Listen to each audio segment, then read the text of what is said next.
আসসালামু আলাইকুম। গত কয়েকদিন আগে আমরা একটা হাউস তৈরি করেছিলাম মাছ ছাড়ার জন্য। মূলত এটার মধ্যে আমরা মাছ ছাড়ার জন্য হাউসটা তৈরি করিনি, এটা তৈরি করেছিলাম সাইলেজ তৈরি করার জন্য বা সাইলেজ বানানোর জন্য। যেহেতু এই মৌসুমে আমরা সাইলেজ তৈরি করব না, তাই এটার মধ্যে মাছ ছেড়ে এক্সপেরিমেন্ট হিসেবে আমরা কিছু মাছ চাষ করেছিলাম। আমরা পরীক্ষামূলকভাবে এই হাউসের মধ্যে অক্সিজেন ছাড়া কিছু মাছ ছেড়ে দেখেছিলাম যে ওই মাছগুলি বাঁচে কিনা। যদি মাছগুলি বাঁচে, পরবর্তীতে আমরা এটার মধ্যে বাণিজ্যিকভাবে মাছ চাষ শুরু করবো ইনশাআল্লাহ। তো আমরা গত কয়েকদিন যাবত এটার মধ্যে মাছ দিয়ে দেখেছি মাছগুলি খুব ভালোভাবে সার্ভাইভ করতে পারে, এটার মধ্যে আলাদাভাবে কোনো অক্সিজেন দেওয়ার প্রয়োজন পড়ে না। তাই এখন আমাদেরকে যেটা করতে হবে সেটা হচ্ছে এই হাউসের মধ্যে আমরা কিছু কই মাছ ছাড়বো, এর পাশাপাশি আমাদের বড় পুকুরের জন্য কিছু চিতল মাছ আমরা নিয়ে আসবো আজকে ইনশাআল্লাহ। মাছগুলি যশোর থেকে আসবে, আমরা দুপুরে খাওয়া দাওয়া করি নাই, তাই মাছগুলি আসতে আসতে মানে মাছের গাড়িটা আসতে আসতে আমরা খাওয়া দাওয়া সেরে নিলাম এখান থেকে। এরপরে গাড়িটা আসার পর এখান থেকে মাছগুলি নিয়ে আমরা আমাদের খামারে চলে যাবো, সেখানে আমরা এই মাছগুলিকে ছেড়ে দেবো ইনশাআল্লাহ। মাছগুলিকে বাসের বক্সের মধ্যে অক্সিজেন দিয়ে পাঠানো হয়েছে, এটা সুন্দরভাবে এসেছে, কোনো সমস্যা হয়নি। কিন্তু আকাশে প্রচুর পরিমাণে মেঘ, আমাদের খুব দ্রুত এখান থেকে এই মাছগুলিকে নিয়ে খামারে চলে যেতে হবে। তো আমরা রওনা দেওয়ার পর দেখলাম যে আকাশে প্রচুর পরিমাণে মেঘ, আকাশ একেবারে কালো হয়ে গিয়েছে, যে কোনো মুহূর্তে প্রচন্ড পরিমাণে বৃষ্টি হতে পারে। তো আমরা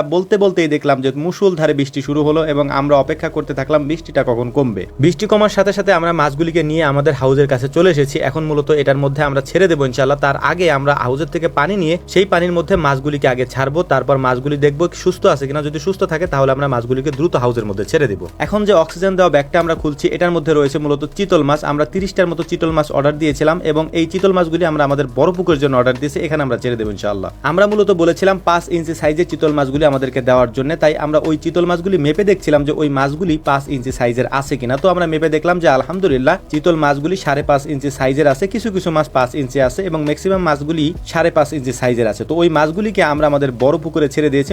মোট এখানে 30টার মতো চিতল মাছ ছিল, এই 30টা মাছ আমরা আমাদের বড় পুকুরে ছেড়ে দিয়েছি। তারপর এখন যে অক্সিজেন দেওয়া ব্যাগটা আমরা খুলছি, এইটার মধ্যে মূলত হচ্ছে ভিয়েতনামি কই, যে 1000 কই মাছের আমরা অর্ডার দিয়েছিলাম 1 ইঞ্চি বা 1.5 ইঞ্চি সাইজের, ওই কই মাছটা এই ব্যাগের মধ্যে রয়েছে। এই মাছগুলি আলহামদুলিল্লাহ মোটামুটি সুস্থ আছে, কয়েকটা মাছ যদিও মারা গিয়েছে, বাকি মাছগুলি আলহামদুলিল্লাহ সুস্থ আছে। তাই আমরা এই পানির মধ্যে এই মাছগুলিকে ছেড়ে আগে এখানে পরীক্ষা করতেছিলাম যে মাছগুলি এখানে সার্ভাইভ করতে পারে কিনা। এরপর মূলত মাছগুলিকে আমরা আমাদের হাউজের মধ্যে ছেড়ে দেবো। এরপর এখান থেকে আমরা যে কচুরিগুলি ছিল এর মধ্যে আমরা দিয়েছিলাম, সেগুলিকে এখান থেকে উঠিয়ে ফেলবো, কারণ আমাদেরকে নিয়মিত খাবার দিতে হবে। তো মাছগুলিকে ছেড়ে দেওয়ার পর গুরুত্বপূর্ণ আমাদের আরো একটা কাজ রয়েছে, সেই কাজটা হচ্ছে একটা ফ্রেম তৈরি করে উপরে আমরা একটা নেট দিয়ে দিব, যাতে করে এই নিচে পাতা না পড়ে। যেহেতু উপরে গাছ রয়েছে তাই প্রচুর পরিমাণে পাতা উপর থেকে নিচে পড়ে, এই পাতাগুলি পড়লে মানে পানির ভিতরে গ্যাস তৈরি হতে পারে, যে কারণে মূলত আমরা ওই পাতাগুলি যাতে না পড়ে এই জন্য একটা ফ্রেম তৈরি করে ওই ফ্রেমের মধ্যে আমরা নেট লাগিয়ে দিয়েছি, যাতে করে সুন্দর মতো ওই পাতাগুলি এটার উপরে পড়ে, একেবারে পানির নিচে না পড়ে। তো আলহামদুলিল্লাহ এটা খুব সুন্দর করে সেট করার পর আমরা কৃত্রিমভাবে অক্সিজেন তৈরি করার জন্য একটা মোটর দিয়ে এটার মধ্যে সেট করে রেখে দিয়েছি। যদিও এটা লাগে না,